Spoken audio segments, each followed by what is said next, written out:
Et c'est un privilège et un honneur pour moi aujourd'hui d'accueillir un homme de Dieu à la chair. Amen. Qui sait qu'il faut se méfier des gens calmes? Amen. Il faut se méfier des gens calmes. Amen. Mais je sais que tu peux avoir toute confiance dans le pasteur Emeric. Amen. Et derrière son calme se cache énormément de talent pour beaucoup de choses et surtout beaucoup d'humilité pour le Seigneur. Ce qui fait de lui un homme de Dieu puissant. Et je sais qu'il est venu avec une parole aujourd'hui. Je bénis le Seigneur parce qu'il fait partie de ceux qui sont arrivés à Montréal et ont été cueillis presque à l'aéroport par l'Éternel. Et 16 ans plus tard, 15 ans plus tard 16 13 ans plus tard, il marche en fidélité. Amen. Et si on peut se lever tous ensemble alors qu'on accueille le pasteur Emeric Aivier à la chair. Alléluia. Prêche-nous la parole de Dieu sans crainte ni hésitation. Alléluia. Alléluia. Est-ce qu'on peut chanter cette dernière chanson, Plus de toi? Alléluia.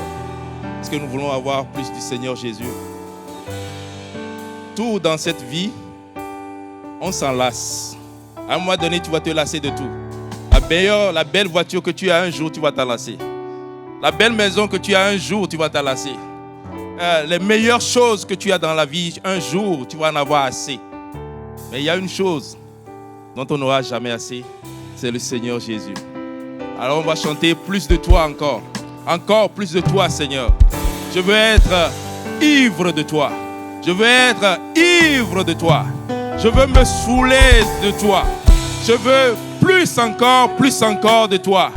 Parce que je ne peux jamais me satisfaire de t'en avoir assez. Je ne veux pas arriver au point où je dis, j'en ai assez maintenant. Vous savez, Dieu, il est grand. Et les gens qui ont essayé de mesurer l'univers, ils se sont rendus compte que l'univers s'étend encore à l'infini. Et c'est autant que notre Dieu est. Il s'étend encore à l'infini. Et si tu cherches à avoir plus de lui, tu vas avoir plus de lui autant que tu le désires. Alors est-ce que tu veux plus du Seigneur Jésus? Plus de toi. Plus de toi, plus de toi, de ton esprit, plus de toi, plus de toi, plus de toi, Saint-Esprit, plus de toi, plus de toi, plus de toi, ton esprit, plus de toi, plus de toi, plus de toi,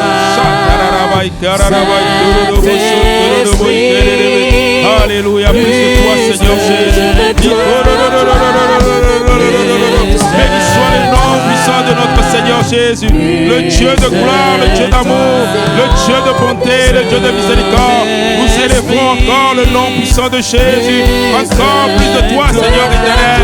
Encore plus de toi, Dieu de gloire et de bonté. Encore plus de toi, Dieu d'amour et de miséricorde, Seigneur Jésus. Oh, Père merveilleux, nous ne nous satisfaisons pas de le Seigneur Jésus, de t'en avoir assez, Seigneur éternel.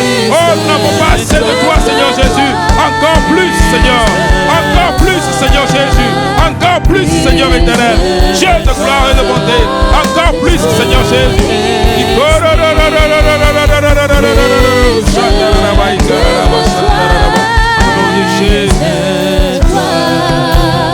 Plus de toi, Saint-Esprit, plus de toi. Merci Seigneur Jésus. Alléluia. Est-ce qu'on peut acclamer le nom puissant de notre Seigneur Jésus? Béni soit le Dieu d'amour, le Dieu de bonté, le Dieu de miséricorde, le Dieu de toute éternité, le Dieu de toute gloire, le Dieu de toute grâce, le Dieu qui est élevé. Alléluia.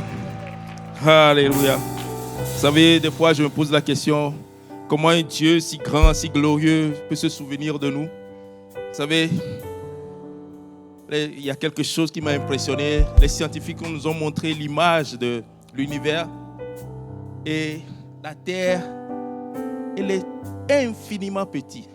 Infiniment petit dans ce que Dieu a créé. Infiniment petit. Ils ont envoyé une sonde dans l'univers depuis les années 1970. Et cette sonde-là a voyagé loin de la Terre. Et à un moment donné, il y a quelques années, ils ont dit à la sonde, fais un retour, tourne-toi et photographie la Terre. Et la sonde a photographié la Terre. Vous savez ce que c'est? Un point qu'un stylo fait. Un point sur une feuille. C'est ça la Terre. Et c'est ça que nous sommes. Et pourtant, le Dieu qui a créé tout ça, la Terre est suspendue dans le vide. Rien en dehors dessus, rien en bas. Rien à côté, rien qui le soutient. Si ce n'est la force, la main puissante de notre Dieu. Rien.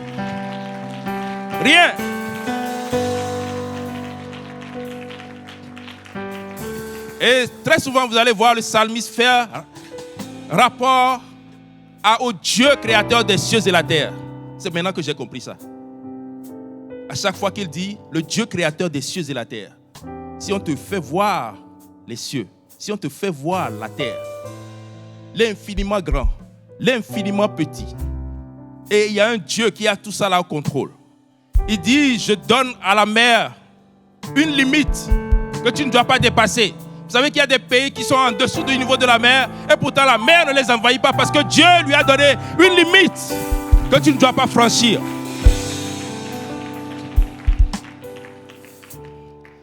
Et quand il dit le Dieu créateur du ciel et de la terre, ça veut dire qu'il a fait le plus difficile. Quelle est cette situation par laquelle tu es en train de passer qui sera trop difficile pour lui? Quelle est cette maladie qui sera impossible pour lui de guérir? Quelle est cette situation avec l'immigration qui sera impossible pour lui de répondre? Il est le Dieu créateur des cieux et de la terre. Il a fait le plus difficile, le plus dur, le plus impossible. Quelle est cette situation par laquelle tu es en train de passer qui sera trop difficile pour ton Dieu? Il est le Dieu de l'impossible. Il est le Dieu créateur du ciel et de la terre. Tu peux lui faire confiance. Tu peux te confier à lui. Tu peux regarder à lui. Il est le Dieu qui est la source de la vie éternelle. Rien ni personne ne peut tenir devant lui. Alléluia.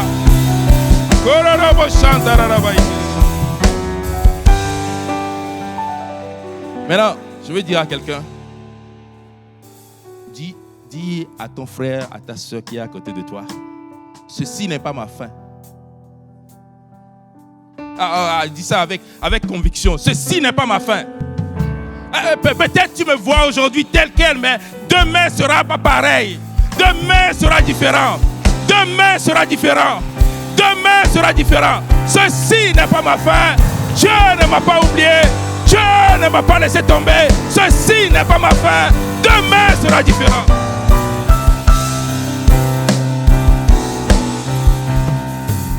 Et aussi, je veux dire à quelqu'un que le Seigneur ne t'a pas oublié. Des fois, tu pries et tu n'entends rien. Des fois, tu jeûnes et tu ne vois rien. Mais c'est le Dieu qui opère aussi dans le silence. C'est le Dieu qui opère aussi lorsque tu ne le vois pas. C'est le Dieu qui opère aussi lorsque tu ne l'entends pas. Et fais-lui confiance. Ne retourne pas à lui pour lui dire, est-ce que c'est vraiment toi? Mais dis-lui, Seigneur, je sais qu'un jour viendra. Je sais, éternel Seigneur Jésus, un jour, dans pas longtemps, je te fais confiance, toi le Dieu créateur. Je sais qu'un jour, tu te lèveras en dernier. Je sais que c'est toi qui as le dernier mot. Je sais que tu ne m'as pas oublié. Je sais que tu te rappelles encore de mon nom. Il t'appelle par ton nom. Il te connaît par ton nom. Vous savez, je suis un homme. Et des fois, quelqu'un va me dire son nom et je vais oublier. Mais le Dieu qui a créé les cieux et la terre, il se rappelle de toi. Il se rappelle de ton nom. Il sait comment tu t'appelles. Il sait, il t'a vu hier. Il t'a vu lorsque tu as pleuré la dernière fois dans ta chambre tout seul. Il t'a vu. Et il est là pour toi. Alléluia. Nous allons maintenant aller dans la parole de Dieu. Amen. Nous avons un bon Dieu, vous savez. Un bon Dieu qui ne nous rejette jamais. qui ne nous rejette pas, quel que soit ce que nous avons fait nous-mêmes. Quand on court à lui, il ne nous dit pas « Qu'est-ce qui s'est passé? Qu'est-ce que tu as fait ?» Il nous sauve d'abord. Il nous sauve d'abord, il règle notre situation d'abord. Il est bon, ce Dieu. Amen. Nous allons aller dans la parole de Dieu. Nous allons aller dans la parole de Dieu. Avant, je veux remercier le Seigneur pour la vie des hommes de Dieu en ce lieu. Nous voulons honorer le pasteur Kaozi qui est en déplacement aux États-Unis. Nous voulons honorer notre cher pasteur Jean-Yves.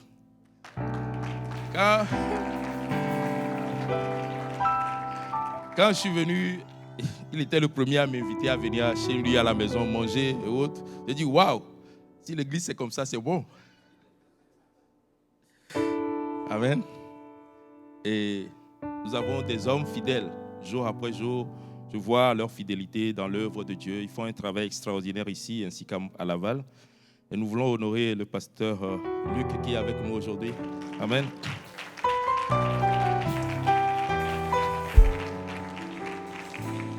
Alléluia. Qui fait un travail extraordinaire à l'église de Montréal-Nord. Nous le voyons. Est-ce qu'il y a les enfants de Montréal-Nord en ce lieu? Alléluia. Béni soit le nom de Jésus. Le nom de Jésus. Nous voulons honorer tous les autres ministres, les autres pasteurs qui sont ici. Que le Seigneur vous bénisse abondamment. Continuez par œuvrer pour le Seigneur. Amen.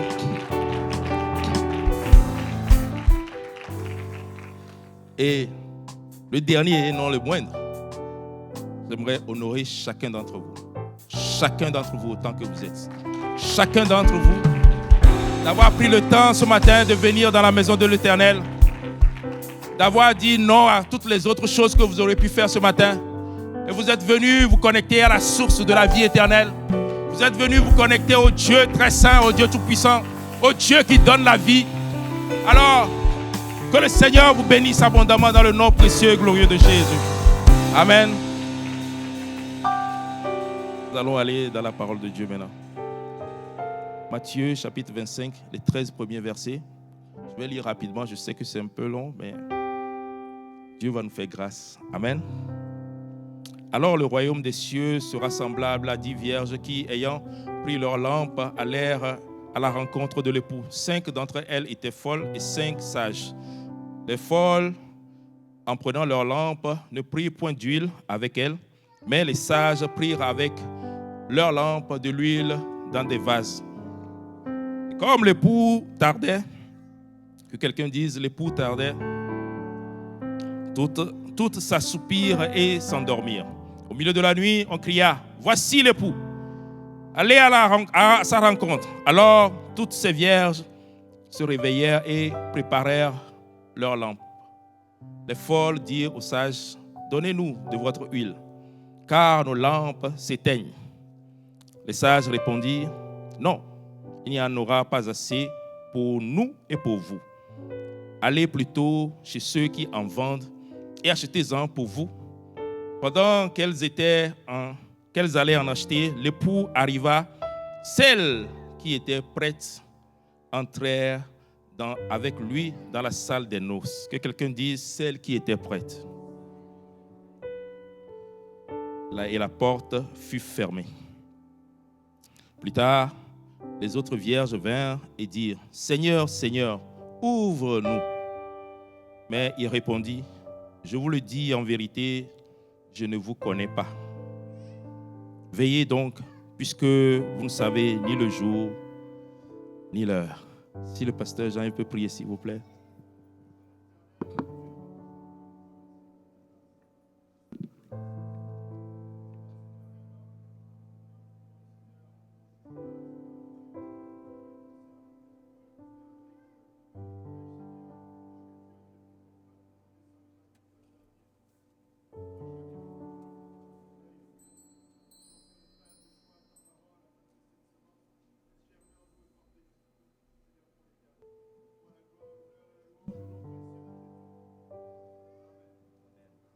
Maintenant, clamant fort le nom du Seigneur, est-ce qu'on peut s'asseoir? Alléluia.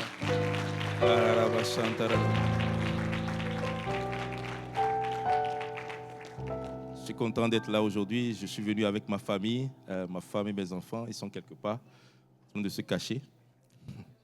Amen.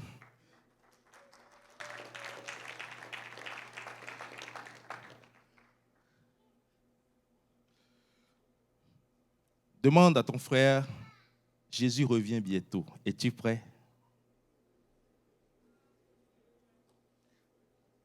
Amen. Cette question revient souvent. Es-tu prêt? Le Seigneur revient bientôt. Et dans la vie, on se prépare pour toutes sortes de choses. Et on est capable de faire toutes sortes de planifications dans la vie. Avant même que nous n'arrivions dans le monde, la plupart du temps, nos parents vont se mettre ensemble, vont planifier notre naissance. Et ils vont se dire où est-ce qu'on veut avoir notre vie de couple, où est-ce qu'on veut avoir nos enfants, dans quel lieu, dans quel quartier, dans quelle ville voulons-nous être. Ils commencent par faire des planifications. Une fois l'enfant venu, on commence maintenant par réfléchir dans quelle école nous voulons l'envoyer et autres, quelles études nous voulons qu'il fasse. Et il y a des parents qui vont essayer de vouloir que leurs enfants fassent leurs rêves. Ils rêvaient d'être médecins un jour, mais ils n'ont pas pu. Mais ils veulent que leurs enfants aient, c'est de bonne grâce. On va faire toutes sortes de planifications, on va les envoyer dans les écoles qu'on veut. Il y a des gens même qui vont changer de quartier, de ville, pour pouvoir donner les meilleures opportunités à leurs enfants. À notre tour, quand nous commençons par grandir, nous choisissons un domaine précis dans lequel nous voulons étudier. Et nous faisons toutes sortes de plans de carrière. Moi, je pense que j'avais à peu près 14 ans, ou 15 ans, ou 14 ans, quand j'ai pris la décision que je voulais faire, je voulais étudier dans les j'avais vu, j'étais encore à Côte d'Ivoire à cette époque-là, et j'avais vu un monsieur avec une grosse voiture sorti d'une grande maison. Et puis j'ai dit, mais ce monsieur-là, il fait quoi? On m'a dit, c'est un comptable. J'ai dit, je vais être un comptable. Et à partir de ce moment-là, j'ai fait une filière qui va me mettre sur ce point-là. Et j'ai fini mes études dans ça. Je n'ai jamais regardé à gauche, à droite, ou trébuché, ou bien, enfin. Mais c'était tout droit, parce que je voulais être comme cet homme-là que j'avais vu quand j'avais 13 ans ou 14 ans. Amen. On fait toutes sortes de prévisions. On se projette dans l'avenir. On fait des plans. Le premier jour, tu rentres dans ton emploi, tu commences par travailler. Ce premier jour-là, on te met de l'argent de côté. Ton employeur de force, il te met de l'argent de côté pour ta retraite. Il fait une planification pour toi. Et même, quand on commence par prendre sa retraite et qu'on est à un âge avancé, aujourd'hui, on commence même par planifier les funérailles. On planifie les funérailles. Vous imaginez, j'ai même entendu une publicité à la radio ou à la télé une fois concernant les funérailles. Ça fait froid dans le dos. Prépare ta mort. On prépare tout, sauf le plus important. On prépare tout, sauf le plus important. On prépare les funérailles, mais on ne prépare pas la mort, l'après-mort. Où serais-je? Où irais-je? Je pose cette question des fois à des gens quand je les rencontre à l'évangélisation. Je lui dis, un jour nous allons partir d'ici. Où iras-tu? La réponse est, quand je serai là-bas, on verra. Quand je vais arriver là-bas, on verra. Pourquoi devons-nous nous préparer? Hébreux chapitre 9, verset 27 nous dit, et comme il est réservé aux hommes de mourir une seule fois, après quoi vient le jugement. Une seule fois. La vie que tu as, elle est précieuse parce que c'est une seule vie. Il n'y aura pas une autre vie. Tu ne vas pas revenir après. C'est une seule fois. Quand on a une seule chose, on en prend soin. Je connais des gens j'ai déjà vu des gens qui sont enfants uniques. Ils m'ont dit, moi je suis enfant unique, donc mes parents prenaient bien soin de moi. J'avais tout pour moi. Parce que j'étais enfant unique. Quand on a une seule chose, on en prend soin. C'est précieux. Parce que si on le perd, c'est fini. Il n'y aura plus rien. Et c'est ça la vie que tu as. Elle est précieuse. Parce que tu n'as qu'une seule vie. Après quoi vient le jugement. Vous savez, la vie n'est pas comme l'école. À l'école, quand tu y vas, tu échoues, tu reviens, tu refais l'examen, et puis si tu fais bien, ben, tu vas passer. Si tu ne fais pas bien, tu échoues encore, et tu reviens encore. Je me rappelle, quand on était encore dans mon pays, on a vu des gens qui faisaient des 3-3-3, c'est-à-dire chaque année, 3 ans, chaque année. À la fin, en 6e année de primaire, il a 24 ans. On les appelait les gaillards de derrière. Il faut que tu fasses attention avec ces gars-là. Une seule vie. Nous devons nous préparer car c'est important, c'est l'ultime rendez-vous de la vie, un rendez-vous auquel personne ne pourra se soustraire. Personne. Si une personnalité importante vous donne un rendez-vous aujourd'hui, mettons que François Legault te donne un rendez-vous à Québec, te dit, viens lundi me voir à 16h. Je pense que toute la journée de dimanche va être une journée de préparation.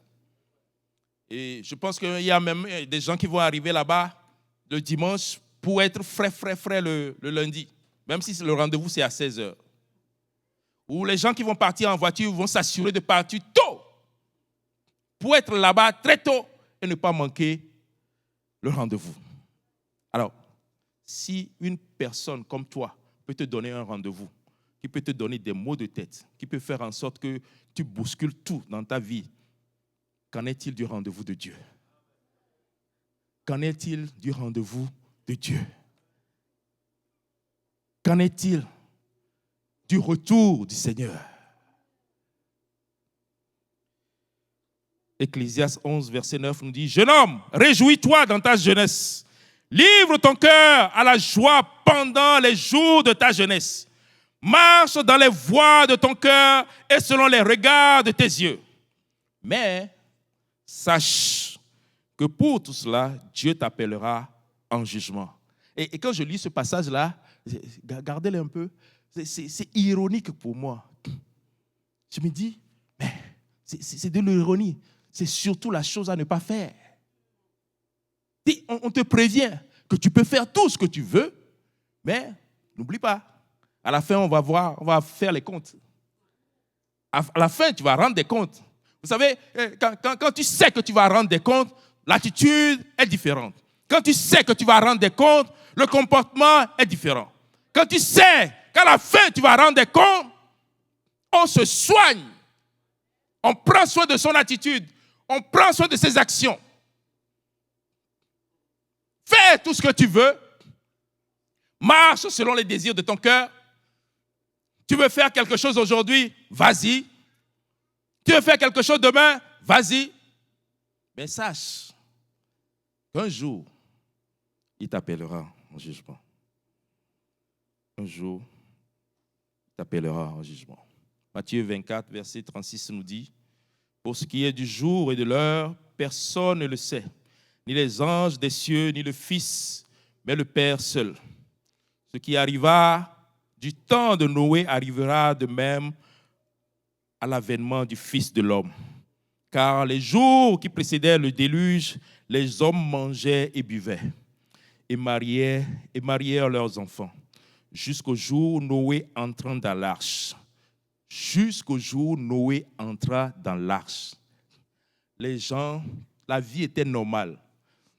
Les gens qui voulaient voyager, voyageaient. Les gens qui voulaient se mariaient.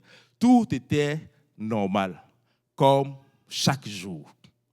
Jusqu'au jour où Noé entra dans l'arche. De la même manière que les gens se moquaient de Noé, de la même manière que les gens disaient qu'il était fou probablement. Noé construisait une arche, peut-être dans nulle part où il n'y a pas d'eau, il n'y avait pas d'eau là-bas. Il n'y avait rien. On construit un bateau à côté d'une source d'eau parce que ça doit naviguer.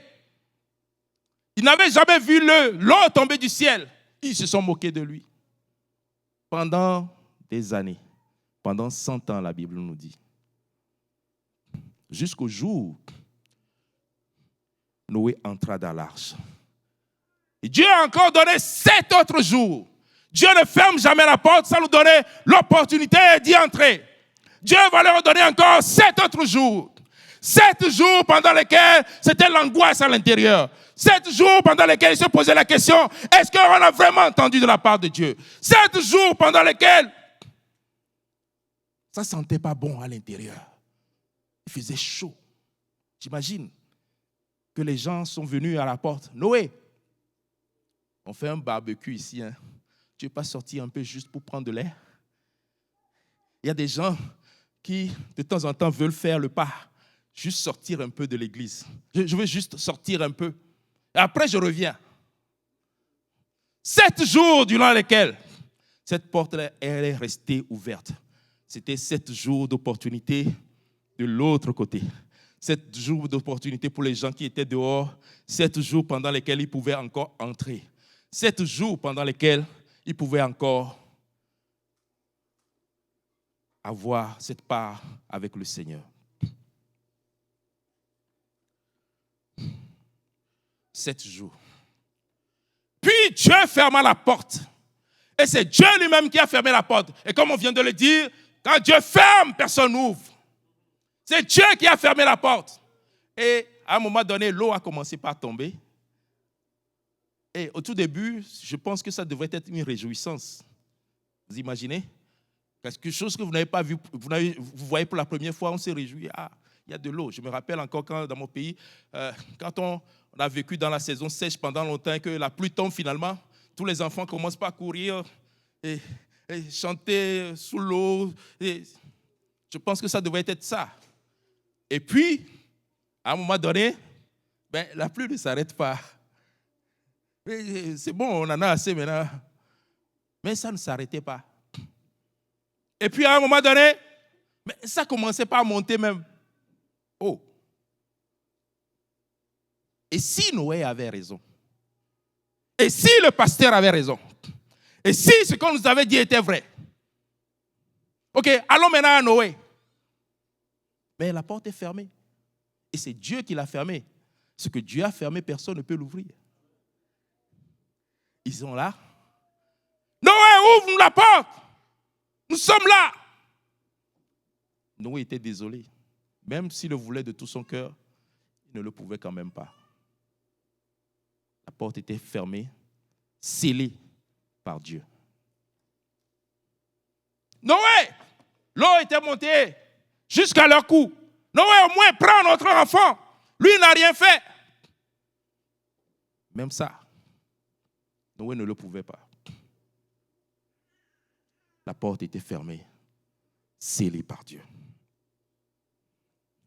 Personne ne sait quel jour ce sera. Personne ne sait quelle heure ce sera. Ce sera un jour ordinaire, comme les jours que nous voyons tous les jours.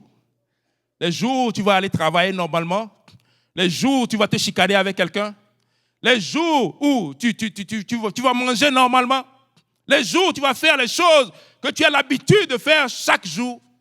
Et le même jour où ça va arriver, tu ne verras même pas de signes en ce jour-là. Ça va venir de façon subite. De façon subite. À un moment où on ne s'y attend pas. La parabole des 10 vierges que nous venons de lire insiste sur le fait que tout chrétien doit veiller sur sa condition spirituelle, sachant que Jésus peut revenir à tout moment. Jésus peut revenir à tout moment. Aujourd'hui, on a tellement entendu Jésus revient bientôt que ça ne nous fait plus rien. Mais laissez-moi vous dire que chaque jour qui passe nous rapproche un peu plus du retour de Jésus. Chaque jour qui passe nous rapproche un peu plus du retour du Seigneur Jésus. Et je dois regarder à moi-même, non pas aux autres, non pas à ceux qui sont là, non pas au pasteur, mais à moi-même. Seigneur, suis-je prêt? Seigneur, suis-je prêt? Et comme on vient de le dire, ce n'est pas comme l'école où tu peux revenir encore et encore et encore. Ce n'est pas un examen d'emploi où tu peux échouer puis revenir encore et encore et encore. Une fois. Et c'est précieux. Les 10 vierges représentent l'Église et elles avaient toute la parole de Dieu que représente la lampe. C'est sur cette parole que nous nous alignons pour faire la volonté de Dieu. Et le psaume 119, verset 105 nous dit « Ta parole est une lampe à mes pieds et une lumière sur mon sentier. » Elles ont toutes reçu la parole de Dieu. Ainsi, chacune d'elles savait exactement ce qu'il fallait faire. Les sages l'ont fait, les folles ont refusé de le faire. Les sages l'ont fait et les folles ont refusé de le faire. Le plus grand problème de l'homme n'est pas qu'il ne sache pas ce qu'il doit faire, mais qu'il refuse de le faire.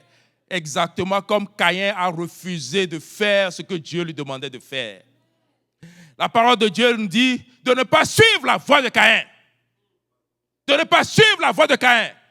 Ça veut dire ne ressemble pas à Caïn. Ne sois pas désobéissant. Ne sois pas quelqu'un qui a un cou raide. Nulle part dans la parole de Dieu, tu ne verras la voix d'Abraham, la voix d'Isaac, ou la voix de Jacob, ou la voix de Moïse. Mais la Bible nous dit, malheur à eux, car ils ont suivi la voie de Caïn. Malheur à eux, quand ils ont suivi la voie de Caïn. Ils savent ce qu'ils doivent faire. Dieu a rendu cela disponible, facile pour tout le monde, pour que tout le monde puisse entendre, parce que sa volonté est que nul ne périsse. 1 Jean chapitre 2, verset 27 nous dit, pour vous, l'onction que vous avez reçue de lui demeure en vous, et vous n'avez pas besoin qu'on vous en enseigne, parce que l'onction lui-même vous enseigne, parce que l'onction lui-même vous enseigne. Mais comme son onction nous enseigne toutes choses et qu'elle est véritable et qu'elle n'est point un mensonge, demeurez en lui, selon les enseignements qu'elle vous a donnés. Demeure en lui. Vous savez, l'Esprit de Dieu est en toi. L'Esprit de Dieu te parle. L'Esprit de Dieu te dit des choses. Et il y a certaines choses, le pasteur ne va pas prêcher dessus. Il y a certaines choses dans ta vie, le pasteur ne les connaît pas. Il y a certaines choses, mais l'Esprit de Dieu qui est en toi le connaît. Et l'Esprit de Dieu qui est en toi le voit. L'Esprit de Dieu qui est en toi voit les choses qui sont cachées dans ta vie. Et cet Esprit-là te parle jour après jour. Vous vous rappelez, le premier jour que tu es venu à Dieu, que tu as reçu le don du Saint-Esprit, que tu t'es fait baptiser, t'es repenti, tu t'es fait baptiser, tu es retourné à la maison, tu as dit, oh, ok, ces vidéos-là, on jette. Ces choses-là, on jette. Ces anciennes choses-là, on jette. Qui t'a dit ça? Est-ce que c'est le pasteur? Le pasteur t'a dit que quand tu rentres à la maison, fais ci ou fais ça? Mais l'Esprit de Dieu qui est en toi, l'Esprit de Dieu que tu viens de recevoir, l'Esprit de Dieu qui subsiste en toi, commence par te parler, commence par te dire les choses, commence par t'enseigner, commence par te montrer ce qui est bon et ce qui n'est pas bon. Voici, je mets devant toi la vie et la mort, la malédiction et la bénédiction. Mais il continue en disant, choisis la vie, parce qu'il a mis son esprit en toi pour que tu puisses faire le bon choix. Mais jour après jour, nous refusons de faire le bon choix. Vous savez, je me suis rendu compte aujourd'hui que partout, il y a des règles que nous respectons. Hein. Vous savez ça? Dans ta maison, toi-même, tu as établi des règles que tu respectes, que tu fais respecter à tes enfants. À ton travail, il y a des règles que tu respectes scrupuleusement, en commençant par arriver à l'heure, en commençant par ne pas parler, être respectueux. Au travail, même quand on est fâché, on sourit. Ou bien, le patron dit, ça va? Oui, ça va bien. À la fin, tu vas avoir la paye. Partout, il y a des règles. Sur la route, il y a des règles que nous respectons. Maintenant, pourquoi nous foulons à terre les règles de Dieu? Pourquoi? Parce qu'il pardonne. Lui pardonne, donc je peux venir quand je veux. Lui pardonne, je peux venir à l'église, ça commence à 13h. Je peux venir à 14h ou à 15h, c'est pas grave. Lui pardonne, je peux pécher et puis j'ai la licence de pécher et puis je vais venir lui demander pardon. Dieu n'est-il pas plus grand que ton employeur? Dieu n'est-il pas plus grand que ton papa ou ta maman à la maison?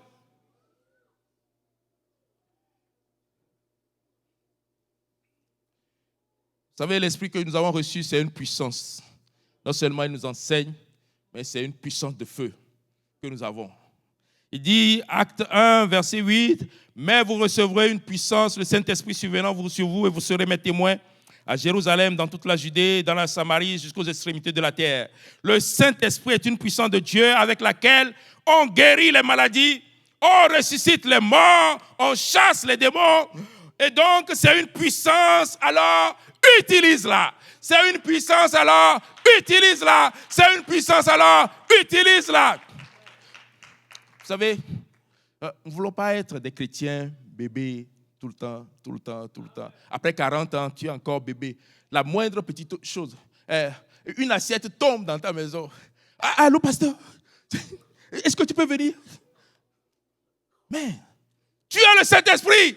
Parle, dis au démon, sors d'ici. Dis au diable, ouvre la porte, sors d'ici. Je ne veux plus te voir parce que tu as l'autorité. Tu as le Saint-Esprit qui est en toi. Ce n'est pas juste pour parler en langue, ce n'est pas juste pour faire des démonstrations aux gens, mais c'est une puissance que tu as reçue. Alors, utilise la puissance que tu as reçue, bon Dieu. Des chrétiens craintifs. Je dis ça souvent aux gens. Je travaille à l'est, jusque tard dans la nuit. Et tard dans la nuit, j'entends des bruits. J'entends des bruits.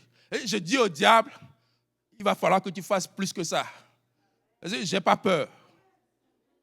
Tu peux renverser tout. J'entends des bruits dans le plafond, j'entends des bruits un peu partout. Tu as comme l'impression que quelqu'un ouvre quelque chose, que quelqu'un ferme quelque chose. Et au tout début, je sortais pour aller voir qu'est-ce qu'il y a. J'étais tout seul, dans la nuit. Et Dieu ne veut pas que tu aies peur. Et la peur, c'est une arme de l'ennemi. Il veut que tu aies peur. À chaque fois que ton enfant tombe malade, est-ce qu'il va mourir? Qu'est-ce qui va lui arriver? Est-ce qu'il va mourir? L'Esprit de Dieu est en toi, utilise-la. Utilise cet esprit qui est en toi. Parle à cette maladie. Parle à cette situation. Parle aux choses qui arrivent dans ta vie. Dis quelque chose. Fais quelque chose. Utilise cet esprit. Et laisse le pasteur dormir en paix.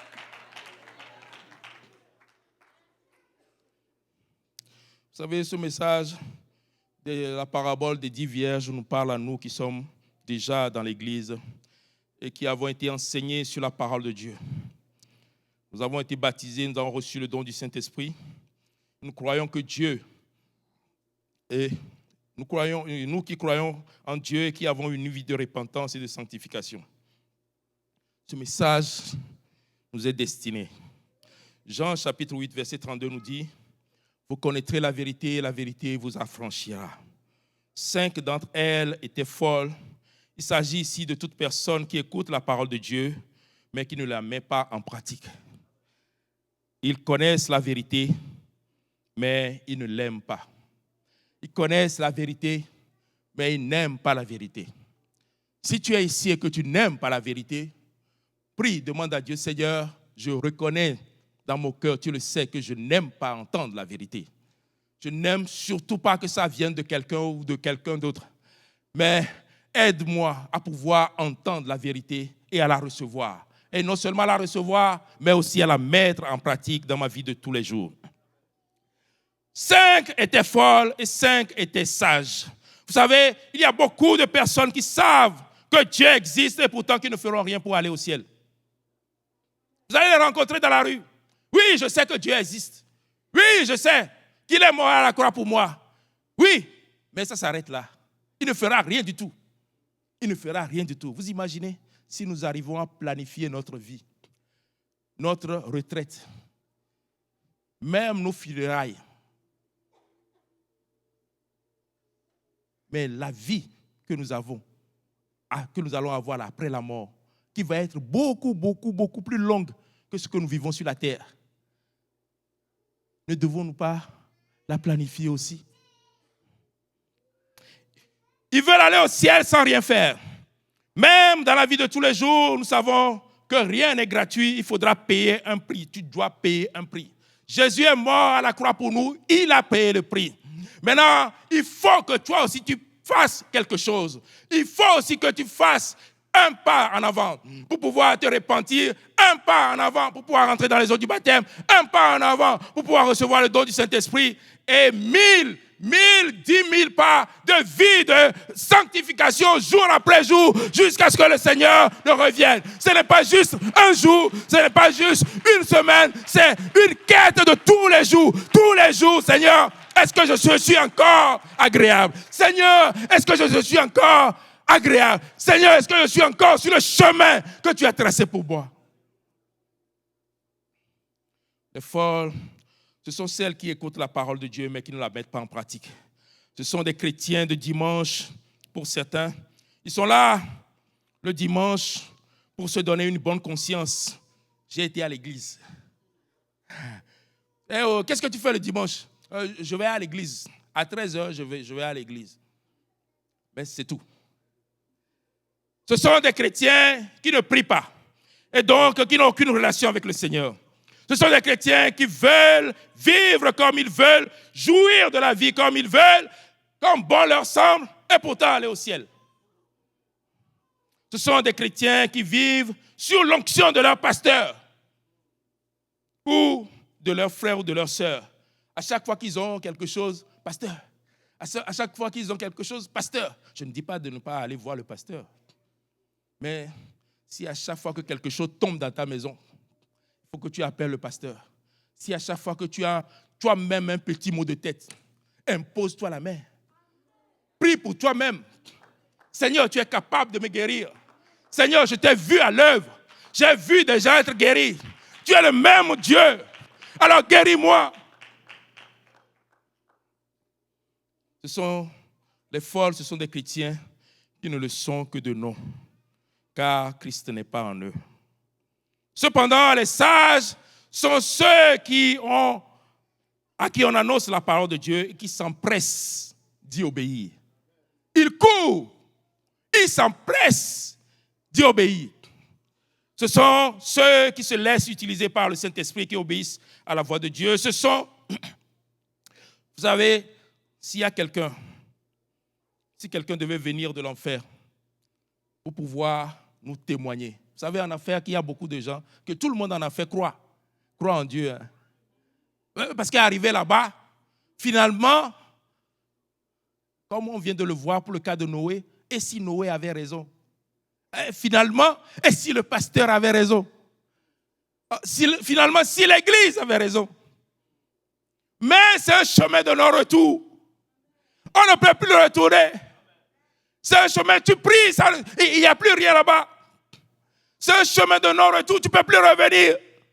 Et si quelqu'un devait revenir, il nous dirait, faites tout ce qu'on vous dit, faites tout ce que la parole de Dieu, mais faites même plus. Parce que là-bas, personne ne doit aller là-bas. C'est terrible, c'est horrible, c'est au-delà de l'entendement, c'est au-delà de la pensée. N'y allez surtout pas. Personne, même ton pire ennemi, ne devrait pas aller là-bas.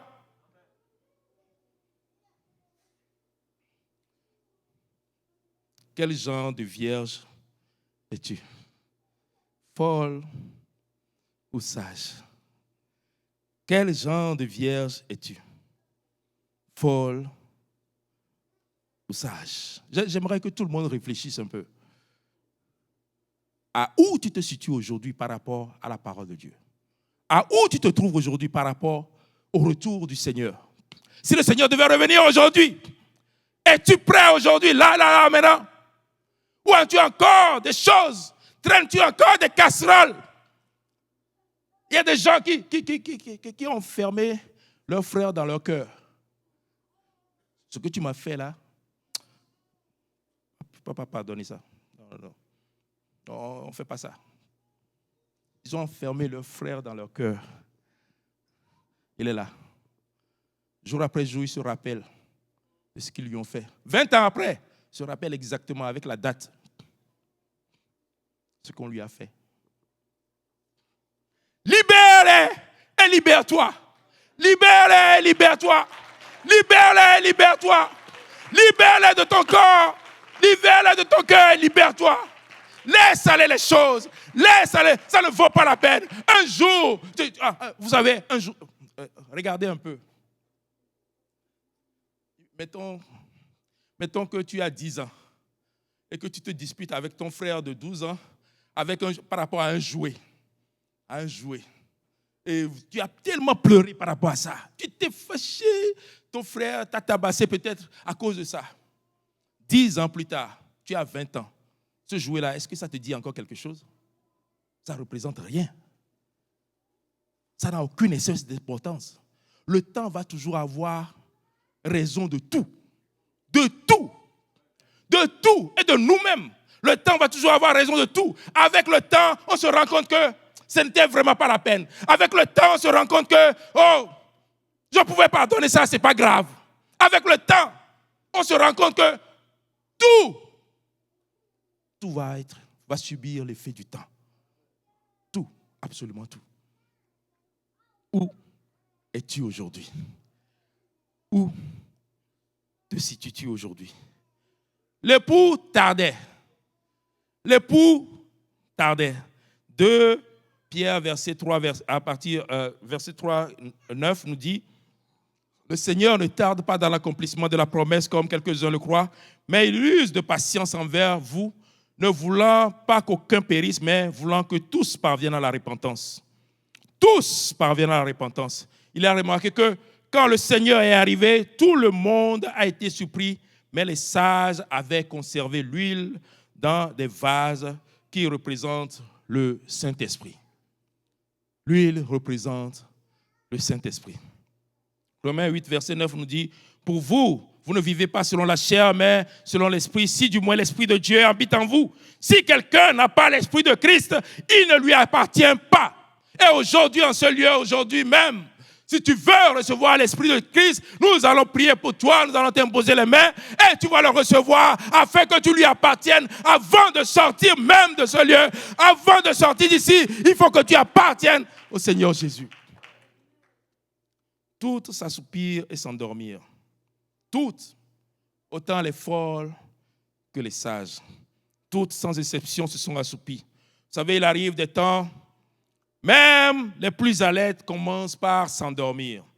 Église, nous ne devons pas être endormis, mais alertes, sondant jour après jour les Écritures afin de savoir dans quelle époque nous nous trouvons. Dans quelle époque nous nous trouvons? Où est-ce que nous nous situons aujourd'hui? Où est-ce que nous nous situons aujourd'hui? L'assoupissement, c'est un état d'engourdissement. C'est un état de demi-sommeil. C'est un état de fatigue générale. Il arrive des moments d'engourdissement de l'Église, mais même dans ces moments-là, il faut absolument garder son huile. Il faut absolument que l'Esprit Saint qui est en toi continue pas à être à l'œuvre, continue pas à être à chaud. On ne doit pas laisser l'Esprit être éteint.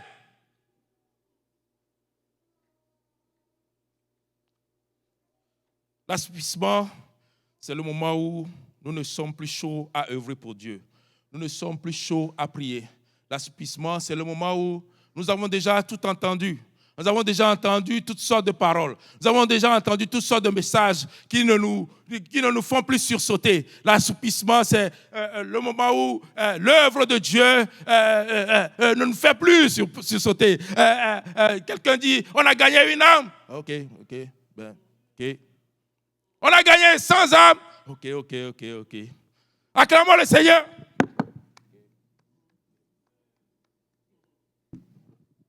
C'est l'état d'assoupissement. L'assoupissement.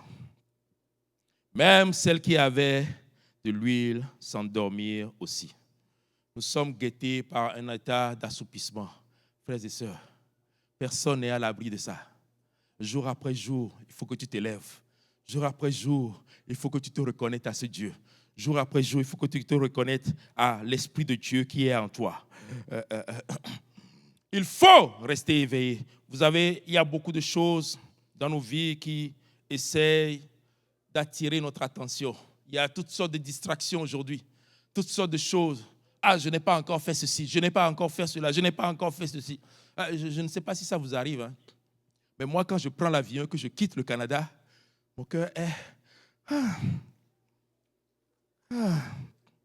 Mais dès que je reviens à l'aéroport Trudeau, ici, là, dès que l'avion atterrit là, mon cœur recommence par faire bouc, bouc, bouc, bouc, bouc, bouc, bouc, bouc. Tu n'as pas encore fait ceci, tu n'as pas encore fait ça, tu n'as pas encore payé tu n'as pas encore payé telle facture, tu n'as pas encore fait ceci, tu n'as pas... Ça vous arrive? Ou bien c'est à moi seul? Il y a toutes sortes de choses qui attirent notre attention tout le temps, tout le temps, tout le temps, tout le temps. Mais au milieu de tout cela, il faut que tu fasses la place à Dieu. Et il faut que tu fasses de Dieu le numéro 1. Amen. Il faut que tu fasses de Dieu le numéro 1.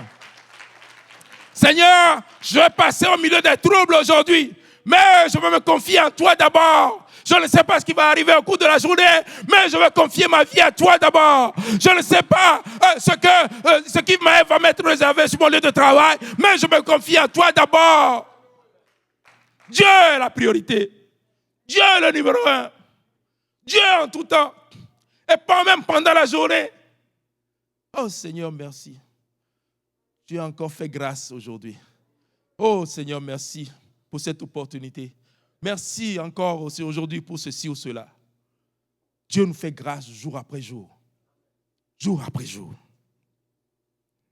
Matthieu chapitre 24, verset 43 nous dit, sachez-le bien, si le maître de la maison savait à quelle veille de la nuit le voleur doit venir, il veillerait, il ne se laisserait pas percer sa maison. Si un voleur te donne, viens dans ta maison, tu sais le jour où il va venir, je pense que tu vas barricader la maison. Je pense que le jour-là, quelle que soit la fatigue que tu vas avoir, tu ne vas pas perdre le sommeil. Tu ne me prendras même pas de café, mais tu vas rester éveillé. Il y a de ces choses-là qui nous gardent éveillés. Il y a de ces choses-là qui sont importantes pour nous, qui nous gardent éveillés. Je ne sais pas si vous avez remarqué que des fois, tu as un rendez-vous important, très important. Tu ne mets même pas l'alarme, mais tu te réveilles 2 heures, 3 heures à l'avance. Moi, si j'ai un rendez-vous important, je me réveille à 3 heures. Je me réveille à 4 heures. Je me réveille à 5 heures. Je me réveille à 6 heures. Et finalement, je dis, OK. Je n'ai pas mis d'alarme, rien. Mais juste parce que tu as dit à ton cerveau que ça, c'est important. Ça, c'est important. Ton cerveau l'enregistre et il sait que c'est important. Que ça, on ne peut pas l'oublier. Ça, on doit le faire à temps. Tu dois dire à ton cerveau, Dieu est important. Dieu est le numéro 1. Il faut qu'il enregistre. Il faut qu'il le sache. Il faut qu'il le connaisse. Il faut qu'il le mette en pratique. Jour après jour. Ça, c'est important. Ça, il faut que tu le gardes à la meilleure place dans ta tête.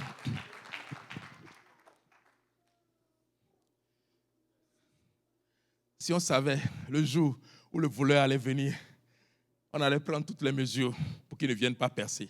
Je me rappelle d'une histoire qui s'est passée dans mon pays où un voleur est venu. Le gars n'avait pas grand-chose à la maison. Ils l'ont tabassé, ils l'ont roué de coups. Toi, un vieux comme ça, tu n'as même pas de télévision, tu n'as rien. Tu n'as même pas d'armoire, tu n'as pas d'appareil électronique. On va revenir dans une semaine.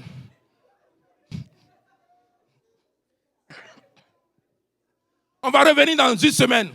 Trouve-toi un travail, achète des choses pour qu'on ait quelque chose à voler.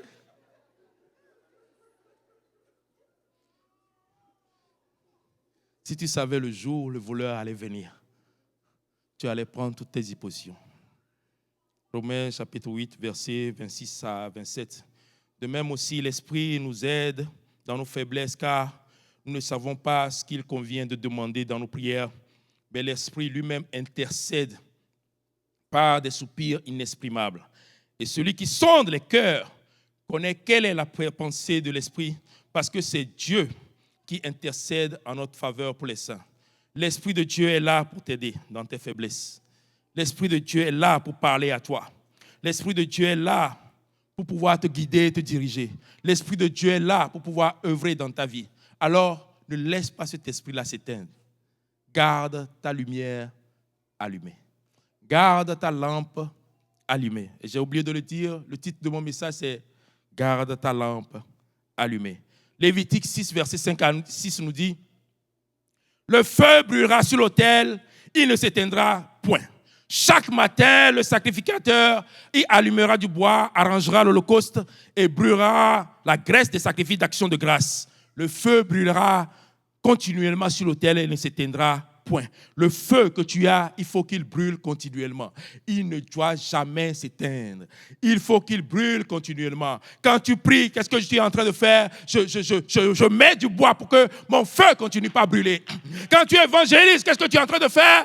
Je mets du bois pour que mon feu puisse continuer pas à brûler. Quand je témoigne à quelqu'un, qu'est-ce que tu es en train de faire? Je mets du bois pour que mon feu continue pour toujours pas à brûler.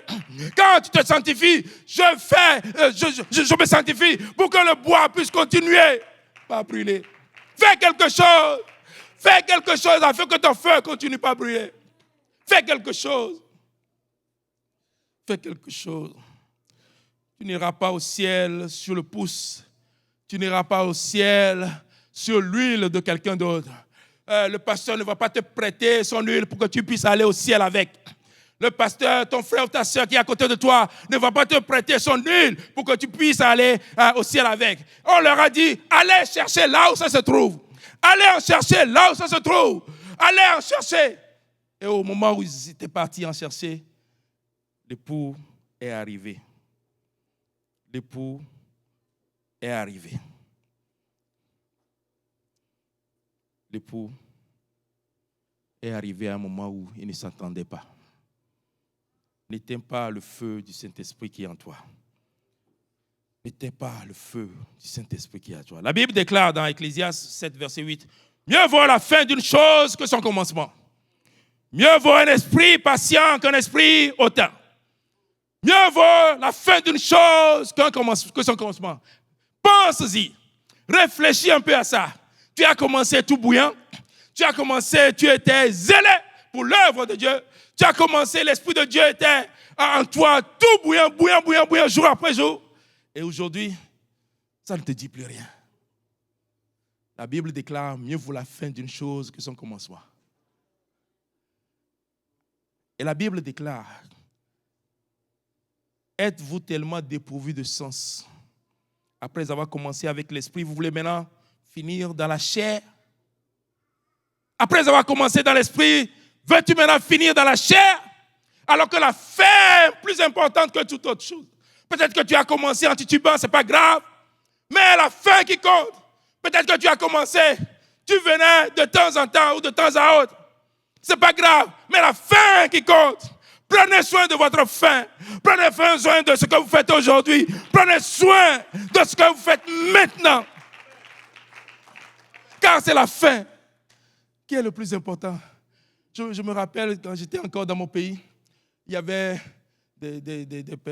certaines personnes d'un certain âge qui nous disaient « Ah, quand nous on était jeunes, on faisait ci, on faisait ça. » Mais quand je les ai vus, ils ne faisaient plus rien. Ils ne faisaient plus rien. Ce n'est pas juste pour des jeunes. Amen. Ce n'est pas juste pour les autres. Ce n'est pas juste pour la famille du pasteur.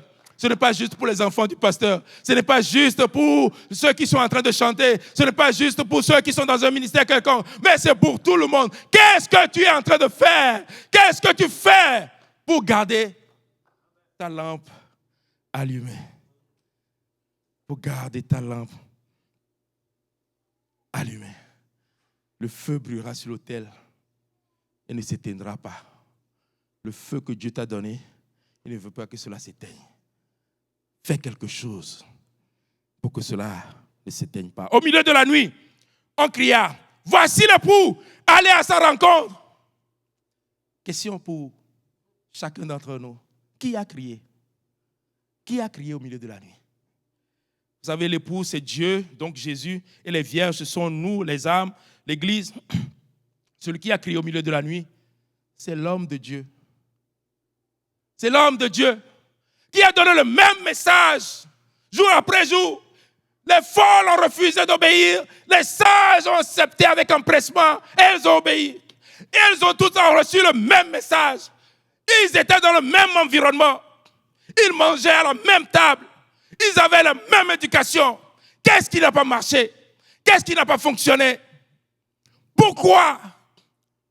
Tu vas avoir 2 enfants de la même famille, du même père, de la même mère, ayant reçu la même éducation, ayant évolué dans le même environnement. Ils ont été à la même école.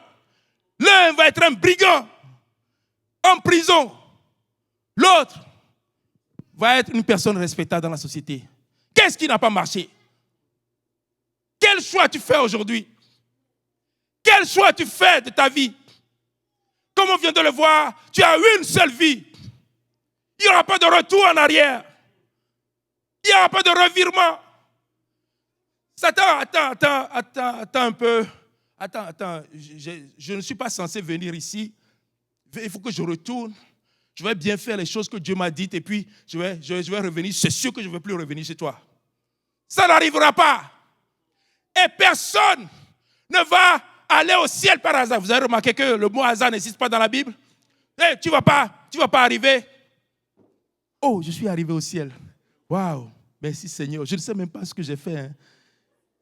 Et puis j'ai mérité le ciel comme ça, gratuitement, malgré tout ce que j'ai fait. Il y a même des gens encore dans mon cœur ici. Dieu, tu es bon. Ça n'arrivera pas. Ça n'arrivera pas. Prépare-toi, ça n'arrivera pas. Ça n'arrivera pas. Prépare-toi. Prépare-toi à la rencontre du Seigneur. Prépare-toi. Fais le ménage dans ta vie. Fais le ménage autour de toi. Fais le ménage dans ton cœur. Cela n'arrivera pas. Cela n'arrivera pas. Nul n'ira au ciel par hasard. Nul n'ira au ciel sur le pouce, ni sur l'onction de quelqu'un d'autre, ni avec l'huile de quelqu'un d'autre. Cela n'arrivera pas. Au milieu de la nuit, l'homme de Dieu a crié. Et 50% sont allés au ciel avec Jésus. 50% sont restés. 5, les folles sont restées. 5, les sages sont partis. 50% sont restés. 50% sont partis avec le Seigneur. Voici ma question pour toi. De quel 50% veux-tu faire partie? De quel 50% veux-tu faire partie? De quelle catégorie veux-tu faire partie? Dieu te donne encore le choix aujourd'hui. Tu as encore une porte ouverte devant toi. Encore les 7 jours du temps de Moïse. Nous sommes encore dans ces 7 jours aujourd'hui. Tu as encore le temps de faire un bon choix. Il dit, je mets la vie et la mort devant toi. La malédiction et la bénédiction. Mais il te donne le choix. Choisis la vie. Il a même triché pour toi. Choisis la vie. Je te montre la vie. Elle est là à côté de toi. Choisis-la. Débarrasse-toi de ce plaisir. Est-ce que ce plaisir-là, ça vaut la peine? Ça vaut la peine d'aller en enfer? Est-ce que cette situation que tu es en train de vivre, est-ce que ça vaut la peine d'aller en enfer? Est-ce que ces choses-là, ces bâtons que tu mets dans les roues de tes frères et sœurs qui sont à côté de toi, est-ce que ça vaut la peine? Est-ce que ça vaut vraiment la peine? Alors répands-toi et retourne à Jésus. Répands-toi et retourne à Jésus. Est-ce que ça vaut vraiment la peine? Ils l'ont crucifié, ils ont crucifié Jésus à la croix. Ils l'ont humilié. Ils lui ont craché dessus. Ils lui ont mis une épine de couronne sur la tête. Le sang dégoulinait de partout. Ils l'ont crucifié nu sur la croix. Ils l'ont humilié. Au dernier stade, il n'y en a plus, il n'y a plus rien. Quelle est cette humiliation qui va te faire sortir de la maison de Dieu? Quelle est cette situation pour laquelle tu veux sortir de la présence de Dieu? Quelle est cette chose-là qui est trop dure pour que tu ne continues pas la marche avec le Seigneur? Je suis venu dire à quelqu'un, tu as encore un choix devant toi. Dieu ne nous rejette jamais sans nous donner une autre opportunité. Et tu as l'opportunité aujourd'hui. Si tu le veux, Dieu ne rejette personne. Il dit dans sa parole, dans Actes chapitre 2, verset 38, repentez-vous et que chacun de vous soit baptisé au nom de Jésus-Christ pour le pardon de vos péchés. Il dit, repentez-vous. Vous savez, on a tellement entendu ce passage. On a tellement entendu cette parole. Mais c'est la vraie parole. C'est le vrai passage. Et ça ne changera pas. Pourquoi ça ne changera pas? Parce que le Seigneur Jésus lui-même, quand il est arrivé sur la terre, il a marché de ville en ville disant, répentez-vous, car le royaume des cieux est proche. Répentez-vous. Il n'est pas venu pour donner des bénédictions. Il n'est pas venu pour donner des maisons, des voitures à quelqu'un. Il n'est pas venu pour faire telle ou telle chose pour quelqu'un. Mais il est venu pour que les gens puissent être sauvés. Maintenant, la question pour toi. Veux-tu être sauvé? Veux-tu être sauvé? L'aveugle, quand le Seigneur l'a vu, il lui a demandé, que veux-tu que je fasse pour toi? Seigneur, je suis aveugle, tu ne vois pas? Pourquoi cette question? Je veux voir? Non, parce que Dieu sait. Dieu ne force personne. Il veut que tu viennes à lui parce que tu l'aimes. Par amour, pas parce qu'il te force. C'est la raison pour laquelle il te pose la question. Veux-tu être sauvé? Veux-tu être sauvé? Veux-tu aller au ciel? Parce que Dieu ne force personne à aller au ciel, mais la porte est ouverte encore. Encore 7 jours. Encore 7 jours. Et la porte est encore ouverte. Veux-tu être sauvé? 50% sont partis. 50% sont restés. De quels 50% veux-tu faire partie? Si les musiciens peuvent venir. Alléluia, louvons-nous dans la présence du Seigneur. La parole de Dieu, si vous êtes là pour la première fois, nous avons de l'eau, nous avons des vêtements de rechange, nous avons des prédicateurs. Et la parole de Dieu déclare, répentez-vous et que chacun de vous soit baptisé au nom de Jésus-Christ pour le pardon de vos péchés. Et aujourd'hui même, tu peux te repentir. Et aujourd'hui même, tu peux porter le merveilleux nom du Seigneur Jésus dans les eaux du baptême. Aujourd'hui même, ça ne prend que ta volonté. Aujourd'hui même, on peut prier pour toi. Comme on vient de le dire, celui qui n'a pas l'esprit de Christ ne lui appartient pas. On peut prier pour toi pour que tu reçoives l'esprit de Christ. Et cet esprit témoigne à notre esprit que nous sommes enfants de Dieu. C'est l'esprit lui-même qui te parle jour après jour. L'esprit lui-même qui te fait des témoignages. Oh, ce que tu as fait là, c'est bon. Oh, ce que tu as fait là, oh, tu es vraiment mon enfant. Veux-tu faire partie du royaume des cieux? Veux-tu appartenir à ce Dieu? Alléluia. Si nous voulons venir à l'avant, nous allons prier. Alléluia. Si tu veux vraiment que Dieu fasse quelque chose pour toi, tu veux vraiment dire quelque chose à Dieu, Seigneur, je me rends compte que je ne suis pas prêt. Je me rends compte qu'il y a encore des choses difficiles dans ma vie. Je me rends compte qu'il y a encore des choses que je n'ai pas pardonnées. Je me rends compte qu'il y a encore des choses que je retiens encore en captivité. Mais je veux changer aujourd'hui que j'ai entendu ta parole. Aujourd'hui que j'ai entendu de ta part, je veux changer. Je veux que ma vie ne soit plus pareille. Seigneur, souviens-toi de moi. Seigneur, je ne veux pas faire partie des forts, mais je veux faire partie des sages, Seigneur. Seigneur, je veux venir à ta rencontre, Seigneur Jésus. Le jour de ton avènement, je veux être prêt, Seigneur Jésus. Oh, Seigneur éternel, souviens-toi, Seigneur Jésus. Oh, Père merveilleux, révèle-toi encore, Seigneur Jésus. Sonde-moi et connais-moi, Seigneur Jésus.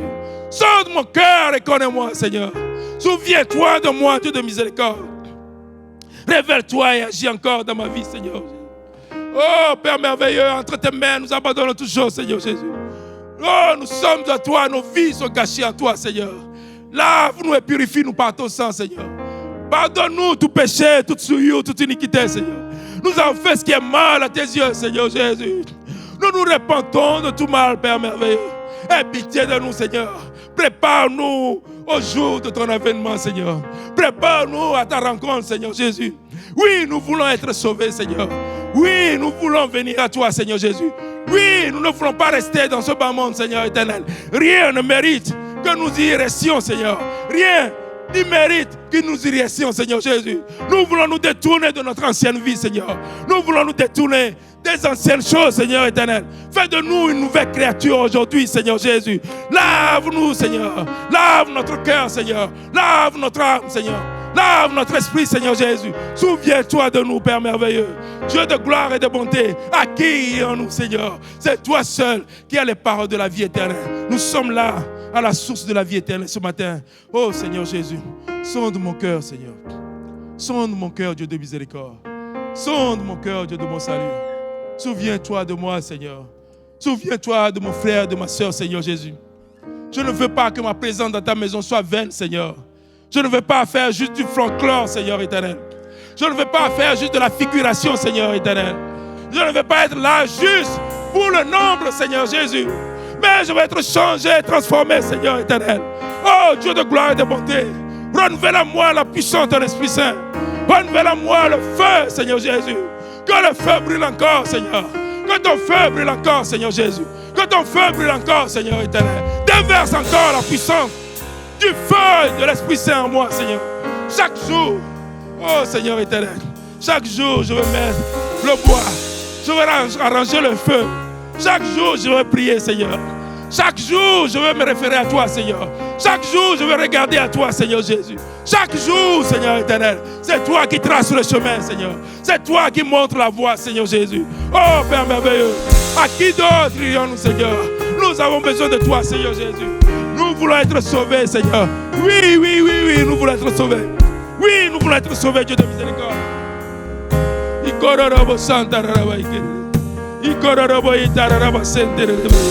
Alléluia, Jésus.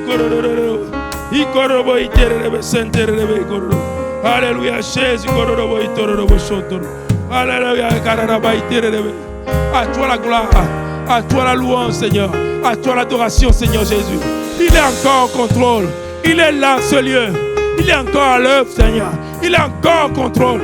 Il est le Dieu de notre salut. Il est le Dieu de lumière. Il est le Dieu de toute éternité. Fais appel à lui. Il est encore là pour toi. Il ne t'a pas oublié. Il ne t'a pas délaissé. Oh, il est encore là. Alléluia, Jésus. Au nom de Jésus. Alléluia, Jésus. Sois élevé, Papa. Sois magnifié, Seigneur. Sois glorifié, Dieu d'amour. Nous bénissons le nom puissant de Jésus.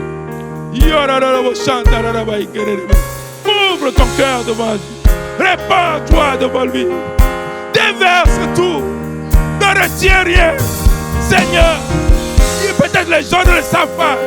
Mais voici où je me trouve. Oh, peut-être mon pasteur ne le sait pas. Mais voici où j'en suis. Oh, peut-être que les autres ne le savent pas. Mais regarde où je me trouve aujourd'hui. Alléluia, Jésus.